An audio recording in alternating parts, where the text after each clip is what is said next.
Mari kita berdoa sebelum kita membaca, mendengar dan merenungkan firman Tuhan. Allah Bapa kami yang ada di sorga, terima kasih hari ini di mana kami boleh beribadah kepadamu pada pagi hari yang indah ini.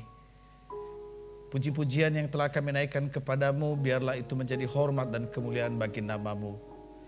Inilah saatnya bagi kami ingin membaca, mendengar dan merenungkan firman-Mu.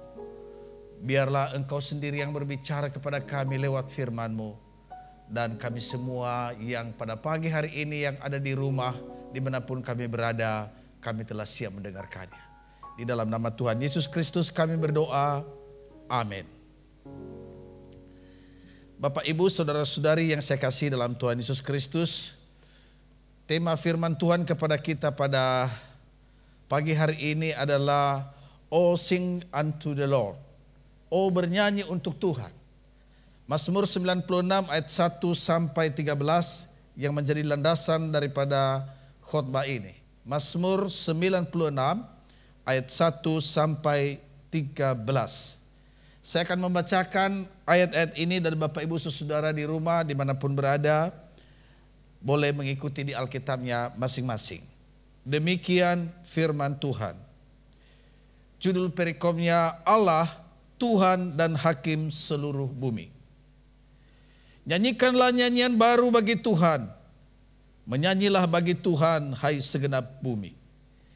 Menyanyilah bagi Tuhan, pujilah namanya. Kabarkanlah keselamatan yang daripadanya dari hari ke hari. Ceritakanlah kemuliaannya di antara bangsa-bangsa dan perbuatan-perbuatannya yang ajaib di antara segala suku bangsa. Sebab Tuhan maha besar dan terpuji sangat. Ia lebih dahsyat daripada segala Allah. Sebab segala Allah bangsa-bangsa adalah hampa. Tetapi Tuhanlah yang menjadikan langit. Keagungan dan semarak ada di hadapannya. Kekuatan dan kehormatan ada di tempat kudusnya. Kepada Tuhan, hai suku-suku bangsa, kepada Tuhan sajalah kemuliaan dan kekuatan. Berilah kepada Tuhan kemuliaan namanya, bawalah persembahan dan masuklah ke pelatarannya. Sujudlah menyembah kepada Tuhan dengan berhiaskan kekudusan. Gemetarlah di hadapannya, hai segenap bumi. Katakanlah di antara bangsa-bangsa, Tuhan itu Raja. Sungguh tegak dunia, tidak goyah. Ia akan mengadili bangsa-bangsa dalam kebenaran. Biarlah langit bersukacita dan bumi bersorak-sorak. Biarlah gemuruh laut serta isinya. Biarlah beria-ria padang dan segala yang di atasnya. Maka segala pohon di hutan bersorak-sorai di hadapan Tuhan, sebab ia datang untuk menghakimi bumi. Ia akan menghakimi dunia dengan keadilan dan bangsa-bangsa dengan kesetiaan.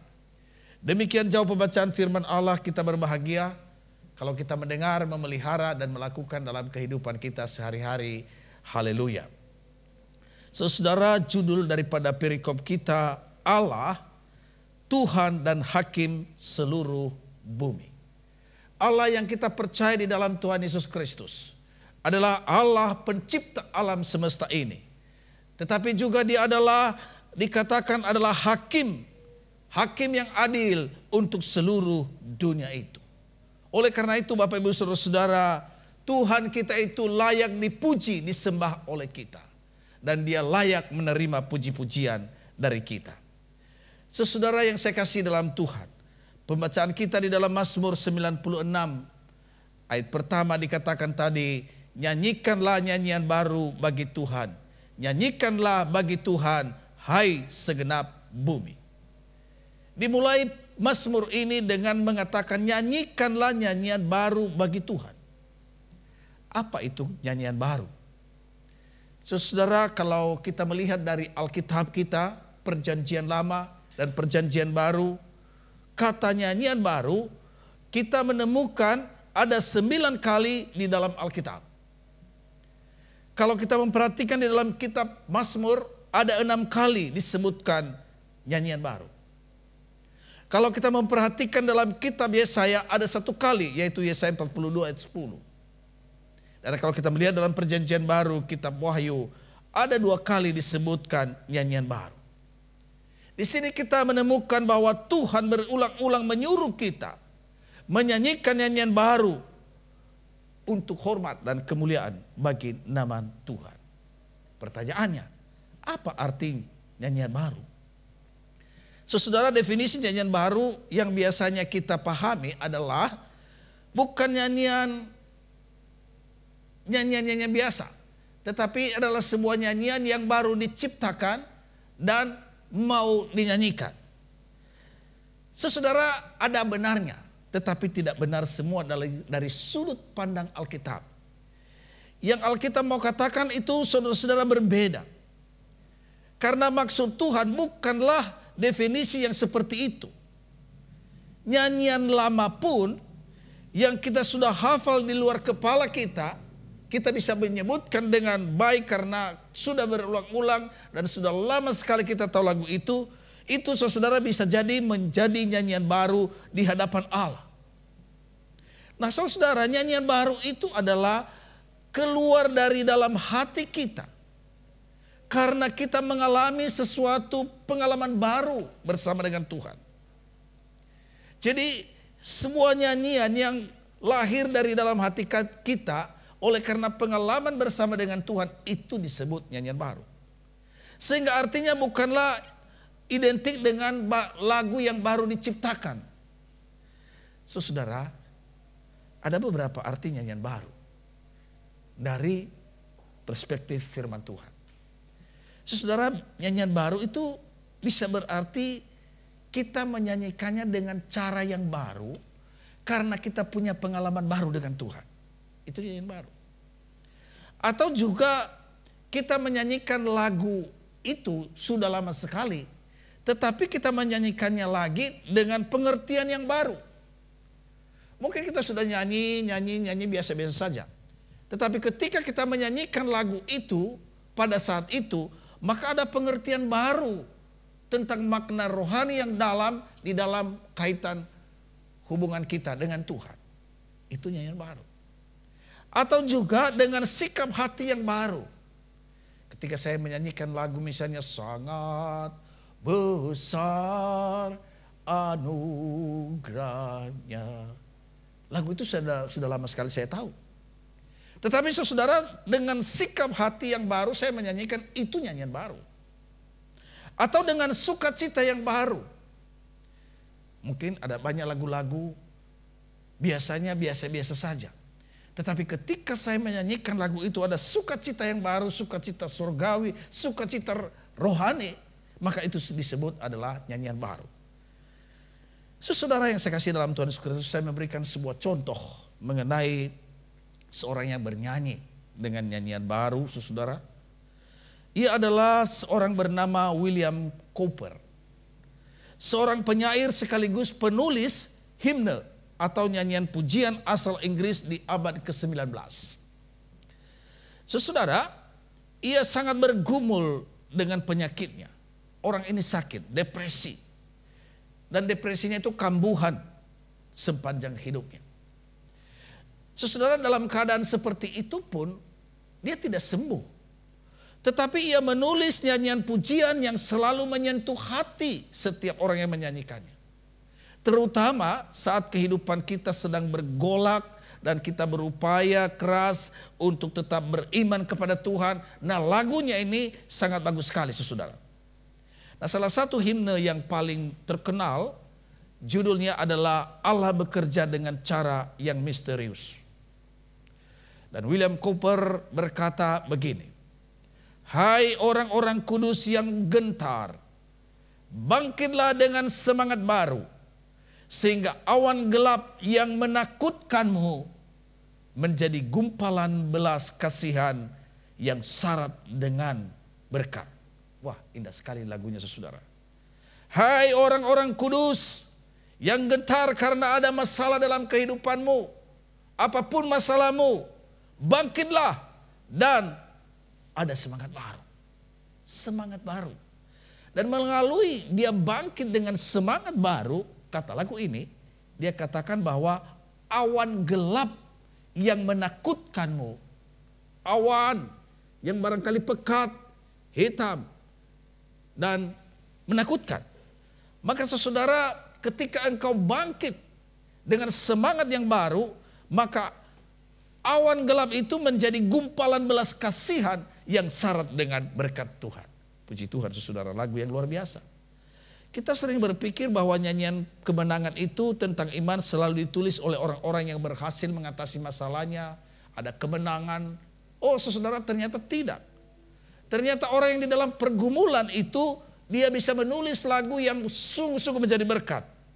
Nah, Mazmur justru mengingatkan kita bahwa ratapan yang berkata, berapa lama lagi Tuhan Kau lupakan aku terus menerus? Berapa lama lagi Kau sembunyikan wajah-Mu terhadap aku? Saudara, dalam setiap pergumulan, baik itu pergumulan secara mental, fisik, emosi, dan rohani, saudara, di situ kita ditantang untuk beranjak, jangan tetap di situ. Beranjak dari kekhawatiran yang mencekam kepada keyakinan bahwa Allah telah mengatasinya.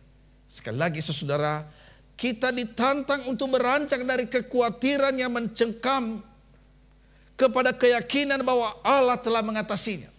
Artinya saudara, kita berpindah posisi. Memang tidak mudah.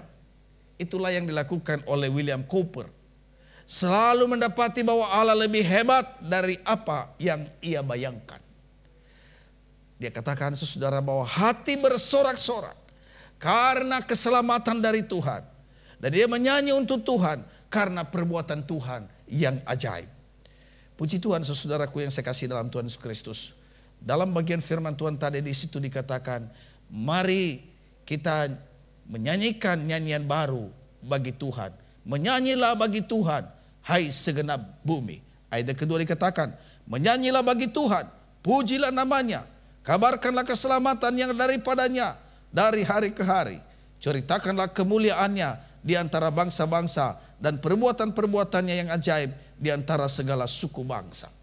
Saudara, melalui pujian yang kita nyanyikan saudara, ialah kita bisa memegahkan Tuhan, mengagungkan nama Tuhan. Tetapi sekaligus saudara juga kita menceritakan bagaimana kasih karunia dan penyertaannya. Bagaimana dia melakukan sesuatu yang luar biasa dan ajaib di dalam kehidupan kita. Saudara, di sebuah akun Facebook ada satu tulisan begini. Mengapa mereka bernyanyi di hadapan eksekusi mati? Mengapa mereka bernyanyi di hadapan eksekusi mati, Pak Pendeta? Pertanyaan ini ditujukan kepada pendeta yang lagi mendampingi dua narapidana yang akan dihukum mati. Dan saudara, kedua narapidana yang sebentar lagi akan ditembak oleh regu tembak. Maka saudara, kalau pada waktu itu beberapa media massa dalam dan luar negeri mengisahkan tentang para narapidana yang mati itu bersama-sama menyanyikan lagu Amazing Grace. Dan lagu yang kedua, Bless the Lord of my soul. Mereka menyanyikan itu saudara dengan mata tetap terbuka. Mereka menyanyikan lagu ini hingga senjata menyalak dan kematian pun menjemput. Pertanyaannya, mengapa mereka bernyanyi di hadapan hukuman mati? Saudara, kita tidak tahu. Dan tidak ada yang mengatakan atau memberikan jawaban tentang hal itu. Tetapi berdasarkan kesaksian dari rohaniwan yang mendampingi dari sesama narapidana yang pernah menjadi rekannya Andrew Chan dan Myuran Sukumaran. Saudara, dalam sebuah yang dirilis oleh situs online yaitu Daily Telegraph, saudara, dikatakan bahwa Andrew Chan dan Myuran Sukumaran ini saudara, selama mereka berada di dalam penjara, ternyata mereka berjumpa dengan Kristus. Dan secara khusus Andrew Chan 10 tahun dikatakan bahwa ia sudah berjumpa dengan Tuhan. Dan dia bersaksi suatu ketika ada yang mewawancarai dia. Andrew Chan, kalau saya yang seperti engkau pasti saya sangat stres dan depresi dan saya tidak tahu apa yang saya lakukan. Bagaimana kamu bisa bertahan? Mengapa kamu bisa bernyanyi terus bahkan juga melayani di gereja di dalam penjara? Dan dikatakan Andrew Chan itu berkata bahwa 10 tahun yang lalu saya bunuh diri. Saya sudah siap bunuh diri karena saya sudah tidak tahan. Saya ingin mengakhiri hidup ini. Tetapi tidak jadi mati. Supaya kamu tahu, itu karena ada Tuhan Yesus. Saudara yang saya kasih dalam Tuhan Yesus Kristus, penemuannya di dalam penjara bahwa Allah bukan yang sekedar ada, tetapi kasih Tuhan Yesus menjamah dia dan memberkati dia. Itulah kesadaran akan kehadiran Allah yang telah menopang dan mengubahkan hidupnya Andrew Chan sebelum dia ditembak mati. Saudara yang saya kasih dalam Tuhan Yesus Kristus, mengapa mereka bernyanyi Amazing Grace di hadapan eksekusi mati? Saudara, ada yang berkata bahwa barangkali lewat lagu ini mereka ingin mengungkapkan kesadaran akan kelamnya perjalanan hidup. Sekaligus cerahnya kasih dan pengampunan Tuhan. Di hadapan hukum mereka dinyatakan bersalah. Mereka telah merusak banyak orang dengan narkoba. Dengan apa yang mereka telah lakukan. Tetapi eksekusi mati adalah ganjaran yang bagi sebagian orang dianggap adil atas kesalahan tersebut. Karena mereka harus menanggungnya. Tetapi di hadapan Tuhan mereka dapat memohon bukan hanya keadilan, tetapi pengampunan. Saudara yang saya kasih dalam Tuhan Yesus Kristus, barangkali itulah alasan mengapa mereka menyanyikan lagu Amazing Grace pada waktu mereka ditembak mati. Saudara, mengapa mereka bernyanyi Amazing Grace di hadapan eksekusi mati? Barangkali mereka sedang merayakan pengampunan Tuhan, Sang Pencipta, bahwa secara dosa mereka di dunia ini mereka harus menanggung itu dan keadilan mereka ditembak mati. Tetapi mereka merayakan bahwa Allah di dalam Tuhan Yesus Kristus yang mereka sudah percaya itu menyelamatkan mereka. Puji Tuhan saudara. Sama seperti penjahat yang disalibkan bersama dengan Tuhan Yesus. Ada 2 penjahat itu. Dan seorang penjahat yang menyadari kesalahannya menegur rekannya. Ia berkata, kita memang selayaknya dihukum. Sebab kita menerima balasan yang setimpal dengan perbuatan kita. Tetapi orang ini tidak berbuat sesuatu yang salah. Dan kemudian ia menatap Yesus dan memohon, Tuhan Yesus, ingatlah aku apabila engkau datang sebagai Raja. Saudara yang saya kasih dalam Tuhan, kepada penjahat yang mengakui kesalahannya itu, Yesus menjawab, aku berkata kepadamu, sesungguhnya hari ini juga engkau akan bersama-sama dengan aku di dalam Firdaus. Saudara-saudara yang saya kasih dalam Tuhan Yesus Kristus, itulah kasih Allah yang mau mengampuni orang berdosa. Maka orang yang berdosa yang telah diampuni dosanya, tidak ada alasan bagi dia untuk tidak memuji dan memuliakan nama Tuhan. Itulah yang dilakukan oleh Andrew Chan. Walaupun secara manusiawi mereka adalah penjahat dan akhirnya harus dihukum mati. Tetapi saudara, saat seperti itu mereka memuliakan, mengagungkan Tuhan. Karena Tuhan sudah mengampuni dosa mereka. Puji Tuhan. Saudara, menyanyikan tentang kebesaran Tuhan sesuatu hal yang luar biasa. Menyanyi itu layaknya seorang yang sedang membagikan cerita. Tadi dalam firman Tuhan, ceritakanlah. Dia menceritakan apa yang dia rasakan. Maka tanpa disuruh secara spontan bercerita kepada orang banyak. Coba ya, bapak-bapak, ibu-ibu, saudara-saudara yang ada di rumah saat ini. Kalau kita punya pengalaman sesuatu yang menyenangkan kita ngalaminya sendiri. Biasanya kita ceritakan, misalnya begini ya. Ya seperti kita bercerita bahwa di sana ada tempat makan enak loh. Wah, kami makan enak sekali. Atau kita berkata, oh di sana ada tempat rekreasi yang bagus. Sekalipun kita tidak ditanya. Atau kita bercerita tentang kebaikan seseorang. Bapak itu begitu baik loh. Peduli. Ya. Kita bisa bercerita tentang keuntungan memakai produk-produk tertentu dan lain sebagainya. Tanpa merasakan dan mengalami kasih dan kebesaran Tuhan. Kita sulit untuk menyanyi atau memuji dengan sepenuh hati, atau kita menyanyikan nyanyian baru yang keluar dari dalam hati kita dengan sikap hati. Tetapi ketika kita sudah mengalami kasih dan anugerah Tuhan itu yang begitu besar dan luar biasa, saya percaya bahwa tanpa disuruh pun kita pasti akan memuji Tuhan. Amin. Amin. Saya percaya itu, saudara. Karena apa? Hati kita sungguh-sungguh terbakar oleh kasih anugerah Tuhan yang begitu luar biasa itu. Maka hati kita dibawa untuk boleh memuji, membesarkan nama Tuhan. Ayat yang 8, saudara, Mazmur 96 dikatakan begini. Oleh karena sudah ada pengalaman dengan Tuhan, berilah kepada Tuhan kemuliaan namanya, bawalah persembahan dan masuklah ke pelantarannya. Saudara, ketika kita sudah mengalami anugerah Tuhan, dengan mulut bibir kita yang keluar dari dalam hati kita, kita memuji Tuhan, membesarkan nama Tuhan. Tetapi dalam ayat 8, saudara, ketika kita menghadap Tuhan, maka ada yang kita bawa, yaitu persembahan. Bawalah persembahan dan masuklah ke pelatarannya. Saudara, kata bawalah persembahan, ini berarti ada usaha yang kita lakukan. Ada respon dari kita untuk menyenangkan hati Tuhan. Maka persembahan yang menyenangkan hati Tuhan itu apabila didasari oleh dorongan yang kuat dan kerinduan yang dalam untuk memberi, oleh karena Allah telah terlebih dahulu memberikan kepada kita. Kasih dan kemurahan yang sudah Dia berikan kepada kita. Maka kasih Allah yang begitu besar itu membakar hati kita, dan akhirnya kita didorong juga untuk boleh membawa persembahan kita. Saudara, kalau kasih yang membakar hati kita, maka percayalah, tak ada persembahan yang terlalu besar sehingga kita bangga karena kita mempersembahkan. Tidak ada.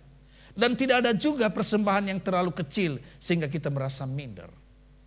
Karena dasar di dalam kita memberi itu oleh karena Allah telah terlebih dahulu mengasihi kita, memberkati kita, dan oleh kemurahan kasih Allah itu mendorong kita juga untuk memberi. Mari kita menyadari hal ini, saudara, dalam kaitan minggu hari ini, memberi kemuliaan pujian kepada Tuhan. Mari kita memeriksa ketika kita memberikan persembahan, adakah kita didorong oleh karena kita sadar bahwa semua yang kita miliki adalah miliknya Tuhan. Tuhan mempercayakan kepada kita dan kita kembalikan kepada Dia sebagai hormat dan kemuliaan nama Tuhan. Mari Bapak dan Ibu saudara, kita memiliki prinsip yang benar, prinsip Alkitab di dalam memberikan yang terbaik kepada Tuhan. Karena Tuhan mengasihi kita, kita juga harus mengasihi Dia.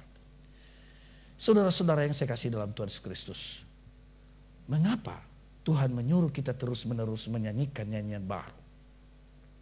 Itu berarti, saudara, ada beberapa hal. Yang pertama, bahwa Allah menginginkan supaya kita terus-menerus mengalami pengalaman-pengalaman baru dengan Tuhan. Saudara, orang yang menyanyikanlah nyanyian baru adalah orang yang punya pengalaman bersama dengan Tuhan. Itu berarti kita harus terus meningkat dari tingkat yang lama ke tingkat yang lebih tinggi lagi. Naik lagi ke tingkat yang lebih tinggi. Begitu seterusnya setiap hari demi hari di dalam kehidupan kita. Jadi artinya pengenalan kita dan status kita, keberadaan kita itu harus terus meningkat secara rohani. Lalu yang kedua, saudara, itu berarti supaya kita bertumbuh alami dengan pengalaman-pengalaman baru dengan Allah. Sampai kapan? Saudara-saudara, seumur hidup kita. Sampai Tuhan Yesus menjemput kita kembali. Bahwa hidup kita itu terus memuji, memuliakan, dan mengagungkan nama Tuhan dalam segala keadaan. Nah, saya mau memberitahukan kepada kita juga kesalahan dalam memuji Tuhan. Ada kesalahan, saudara. Ada kesalahan teologis atau ada kesalahan pemahaman. Kita bernyanyi memuji Tuhan dengan pemikiran bahwa kalau saya memuji Tuhan, maka Dia baik kepada saya. Tuhan baik kepada saya. Kalau saya memuji Tuhan, maka Tuhan akan menolong saya. Wah, apakah demikian? Kalau saya memuji Tuhan, maka Dia tidak marah kepada saya. Kalau saya memuji Tuhan, lantas Dia tidak menghukum saya. Apakah demikian? Tidak, saudara. Bukan itu dasar kita memuji Tuhan. Ingat, Tuhan adalah Allah yang baik dan penuh rahmat sejak awal sampai selama-lamanya. Dia mengasihi umatnya, dia memberikan dirinya tanpa pamrih. Dia tidak perlu disogok dengan pujian agar memberikan berkat kepada kita. Tidak, saudara. Nah, kalau begitu, saudara, apa makna pujian bagi kita? Puji-pujian adalah respon atau tanggapan kita terhadap kasih, kebajikan Allah, kemuliaan dan keagungan Tuhan yang begitu luar biasa. Ia telah memberikan kita sesuatu yang terbaik. Nah, apakah respon kita? Ialah memuji Dia. Kita memuji Dia bukan supaya Dia baik. Bukan. Tetapi karena Tuhan sendiri sudah baik. Jangan kau berkata, saya memuji-muji Tuhan supaya Tuhanku itu jadi baik. Enggak. Dia sudah baik. Kita memuji Tuhan juga bukan supaya Dia menolong kita. Bukan. Tetapi karena Dia justru telah menolong kita.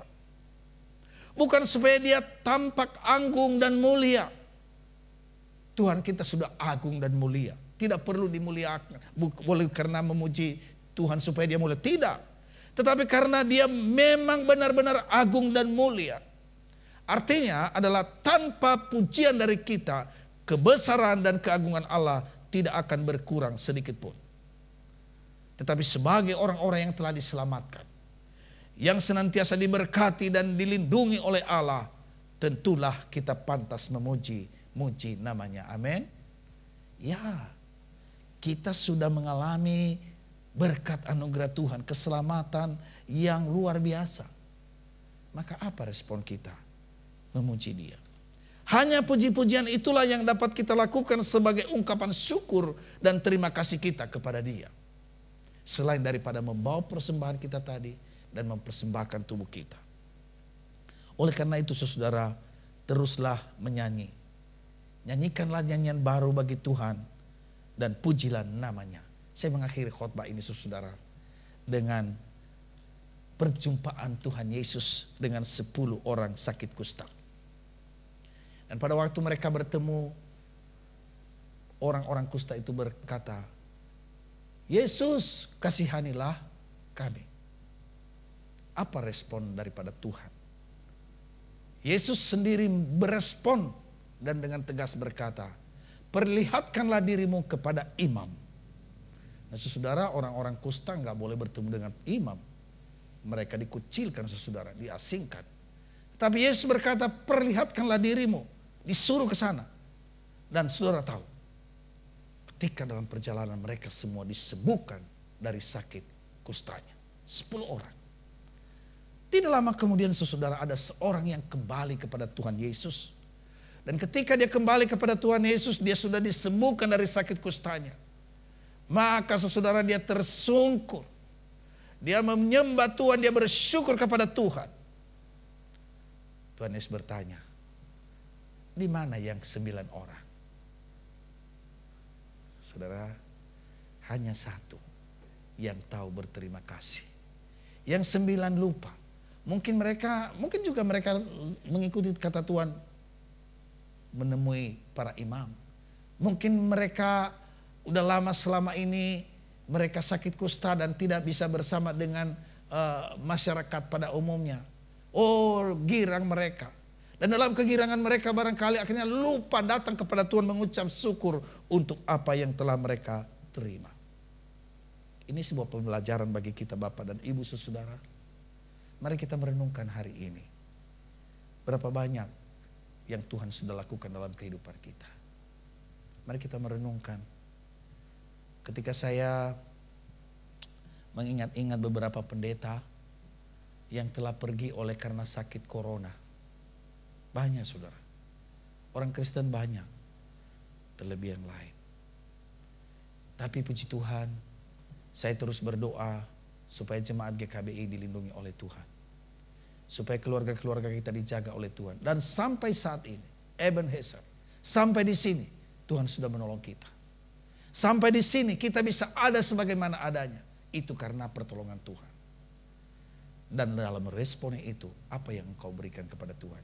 Pujilah Dia, muliakanlah Dia. berikanlah yang terbaik bagi Tuhan. Biarlah kita tidak seperti orang-orang yang sakit kusta yang 9 itu. Lupa karena mereka, ya mungkin ada hal-hal yang lain dalam hidup mereka. Tetapi mari kita belajar dengan seorang yang sakit kusta. Dia kembali kepada Tuhan. Dia tidak lupa kasih Tuhan. Dia memuji Tuhan. Dia bersyukur kepada Tuhan. Karena dia sadar bahwa dia sembuh oleh karena Tuhan. Saudara, Tuhan telah banyak berbuat dalam hidup kita. Marilah kita kembalikan segala pujian, hormat dan kemuliaan bagi nama Tuhan. Amin. Mari kita tundukkan kepala dan kita berdoa. Allah Bapa kami yang ada di sorga, terima kasih untuk firman-Mu ya Bapa. Meteraikan firman ini biarlah kami boleh menjadi pelaku-pelaku firman-Mu. Kami boleh memuji Tuhan, bukan karena kami didorong, tetapi karena ucapan syukur kami lahir dari dalam hati kami. Menyanyikan nyanyian baru, dengan cara yang baru, dengan sikap yang baru. Dan kami sungguh-sungguh boleh memuliakan Engkau. Terima kasih Tuhan berkati firman-Mu ini. Kami mengucap syukur jemaat GKBI yang senantiasa Tuhan terus berkati. Terima kasih juga untuk semuanya pelayanan boleh berjalan dengan baik. Bapa, kami berdoa untuk pelayanan yang ada, secara khusus ibadah online di hari Minggu dan juga kategorial. Semua pelayanan kami yang kami lakukan saat ini secara online, mohon Tuhan memberkati. Terima kasih Tuhan, biarlah semua jemaat Tuhan dengan antusias dan sukacita sebagai respon mereka oleh karena kasih Tuhan, mereka juga boleh mengikuti semua ibadah-ibadah yang dilakukan ini. Dan dari dalamnya kami juga boleh mendapatkan berkat rohani yang membuat kami menjadi bertumbuh secara rohani. Bapa di sorga, kami juga berdoa untuk jemaat GKBI yang mengalami masalah ekonomi, kesehatan, dan studi anak-anak. Tuhan, Engkau campur tangan. Kami bersyukur untuk beberapa yang berulang tahun. Adik LC Wongsonegoro, Ibu Maria Tambunan, Ibu Chang Simei. Tuhan, ketiga saudara kami ini, Engkau telah menambah umur mereka 1 tahun. Maka kami percaya bahwa Engkau Allah yang baik akan melindungi, memberkati dan memberikan sukacita kepada mereka di hari-hari yang akan datang. Bapa, kami juga berdoa untuk gereja-gereja Tuhan yang ada di Indonesia bahkan di seluruh dunia ini. Tuhan berkatilah gereja-Mu, bahkan juga Tuhan untuk badan-badan misi, pekabaran Injil yang dilakukan lewat media dan juga melalui sekolah, rumah sakit.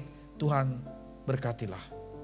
Seratus kami berdoa untuk Sinode Gereja Kristus yang akan melakukan PMS pada tanggal 28 November. Biarlah semuanya boleh berjalan dengan segala persiapan sehingga program-program yang dibuat nanti sungguh relevan dengan keadaan saat ini. Terima kasih Tuhan, kami doakan pemerintah kami di tengah-tengah keadaan saat ini di dalam menangani virus corona ini. Tuhan tolong berikan hikmat. Ada banyak hal-hal yang telah mereka lakukan. Ada banyak orang yang tidak suka dengan program-program ini. Tetapi Tuhan tetap tolong, kuatkanlah pemerintah kami. Terima kasih Bapa. Inilah doa kami yang kami naikkan kepadamu di dalam nama Tuhan kami Yesus Kristus yang telah mengajar kami berdoa. Bapa kami yang di sorga, dikuduskanlah namamu. Datanglah kerajaanmu. Jadilah kehendak-Mu di bumi seperti di sorga. Berikanlah kami pada hari ini makanan kami yang secukupnya. Dan ampunilah kami akan kesalahan kami, seperti kami juga mengampuni orang yang bersalah kepada kami. Dan janganlah membawa kami ke dalam pencobaan, tetapi lepaskanlah kami daripada yang jahat, karena Engkau yang punya kerajaan dan kuasa dan kemuliaan sampai selama-lamanya. Amin.